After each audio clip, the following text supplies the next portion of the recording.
Hello friends, ഇന്ന് നമ്മൾ ഉണ്ടാക്കുന്നത് ഉള്ളിവടയാണ്. പുറത്ത് നല്ല മഴ പെയ്യുന്ന സമയത്ത് നല്ല ചൂടോടെ ഉള്ളിവട, അത് ഇതേപോലത്തെ നല്ല ക്രിസ്പി ഉള്ളിവട കിട്ടിക്കഴിഞ്ഞാൽ എന്ത് രസമായിട്ടില്ലേ. ചൂട് ചായയും ക്രിസ്പി ഉള്ളിവടയും സൂപ്പറാണ്. അതിന് നമുക്ക് വേണ്ടത് എന്തൊക്കെയാണ്? കടലപ്പൊടി വേണം, അരിഞ്ഞ ഉള്ളി വേണം, പിന്നെ അതിലേക്ക് മുളക് പൊടി, മല്ലിപ്പൊടി, മഞ്ഞൾപ്പൊടി വേണം. കളറിന് വേണ്ടിയിട്ട് നമുക്ക് കശ്മീരി മുളക് പൊടി ചേർത്ത് കൊടുക്കാം. അതിലേക്ക് പിന്നെ ആവശ്യത്തിന് ഉപ്പും ചേർത്തിട്ട് പിന്നെ നമുക്ക് വേണ്ടത് എന്താണ്? അജ്വൈൻ്റെ മലയാളം എന്താ? അയമോദകം കൂടി ചേർത്തിട്ട് നല്ലോണം മിക്സ് ചെയ്തതിന് ശേഷം നമ്മൾ അരിഞ്ഞ് വെച്ച ഉള്ളിയും കൂടി അതിലേക്ക് ചേർത്തിട്ട് ഒന്ന് ജസ്റ്റ് കൈ കൊണ്ടൊന്ന് മിക്സ് ചെയ്ത് കൊടുക്കുക.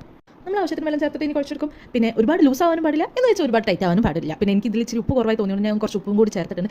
ഇഷ്ടമുള്ളവർ കുറച്ച് മുളകും കൂടി ചേർത്തോളൂ കേട്ടോ. അതിനുശേഷം നമ്മൾ കറിവേപ്പില അരിഞ്ഞ് അതിലേക്ക് ചേർക്കും. ഇനി നമ്മൾ നല്ലോണം ഒന്ന് കുഴച്ചെടുത്തതിന് ശേഷം നമ്മൾ കടായി ചൂടാക്കാൻ വെക്കും. ചൂടായതിന് ശേഷം നമ്മൾ അതിനകത്തേക്ക് ആവശ്യത്തിന് എണ്ണ ഒഴിച്ച് അത് ചൂടാവാൻ വെയിറ്റ് ചെയ്യും. ചൂടായതിന് ശേഷം നമ്മൾ കയ്യിൽ ഇച്ചിരി എണ്ണ തടവിയതിന് ശേഷം ഒരു ഉരുളെടുക്കുക, പാകത്തിന് ഒരു മീഡിയം സൈസ് എടുക്കുക. എന്നിട്ട് ജസ്റ്റ് കൈ കൊണ്ടൊന്ന് പ്രസ് ചെയ്ത് കൊടുത്തിട്ട് എന്നിട്ട് നേരെ അതെടുക്കുക, എണ്ണയിലേക്ക് ഇടുക. ഇതിൽ മീൻ ശ്രദ്ധിക്കേണ്ട കാര്യം എന്ന് വെച്ച് കഴിഞ്ഞാൽ ഉൾഭാഗം അധികം കനല്ലാണ്ട് നല്ലോണം പ്രസ് ചെയ്ത് അമർത്തെടുക്കണം. എന്നിട്ട് ചൂടെണ്ണയിലേക്ക് ഇട്ടിട്ട് നല്ല മുരുമുരാന്ന് വറുത്തെടുക്കണം.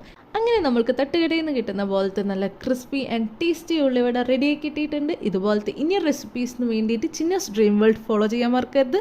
സബ്സ്ക്രൈബ്, സപ്പോർട്ട് ചെയ്യാൻ മറക്കല്ലേ.